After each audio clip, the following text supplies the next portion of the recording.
हे आमची ज्ञानराजा बँकेमध्ये आम्ही माजलगाव पोलीस स्टेशनला काय बऱ्याच जणांनी लोकनिर्वाह पोलीस स्टेशनला तक्रार दाखल केली होती. पण तिथं काय आमची तक्रार ते म्हणले काय म्हणते अर्ज द्या. तर आम्ही त्यांना म्हणलं होतं फसवणुकीचा गुन्हा दाखल करा. ते म्हणले आम्हाला एस ऑफिसला कळवावं लागते. त्याच्यानंतर हे तुमचे दिले ना ते तुमच्या समोर अजून बघतो.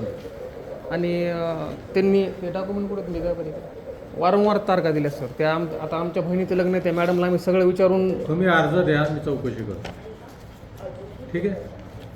आम्हाला त्यांच्यावर सर गुन्हा दाखल करायचा होता 10 तारखेपासून. चौकशी करून गुन्हा दाखल करून 10 तारखेपासून नाही ते सरने तुमच्या आमचे APIचे सर आहेत ते म्हणले आम्ही SP ऑफिसला विचारू म्हणले सगळं. त्याच्यानंतर गुन्ह्याची प्रोसेस करू. मग असं राशी टाळाटाळ झाल्यावर जवळपास मागच्या महिन्यातला बघा 15 दिवस झाले आम्ही परीक्षेत. आता हे मी 3 महिन्यापासून माझा RTGS दिलेला आहे. त्यांनी त्यांना विचारतोय माझा RTGS कुठे गेला, हे पैसे त्यांनी. ठीक आहे.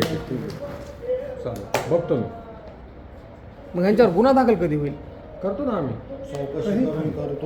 ठीक आहे. आता हे काय सगळे पुरावे आम्ही अरे करतो म्हटलं मी, जाईत नाही. करतो म्हटलं ना मी. चला निघाले तोंड घेऊन लगेच. पहिल्यांदाच भेटले ना तुम्ही मला. नाही सर आधी त्याच्यावर ॲप्लिकेशन दिलं आहे ना खालचं, त्याच्यावर अर्ज दिलेला आहे ह्याला. तुम्ही मला पहिल्यांदा भेटले ना. हां इथं पहिल्यांदा आलो होतो आम्ही. ठीक आहे, बघतो मी. ठीक आहे, चला पाहतो मुले. चला कुठल्या पोलीस स्टेशनचं आहे? हे माजलगाव एक नेकनूर.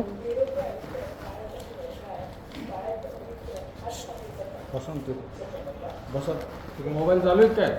नाही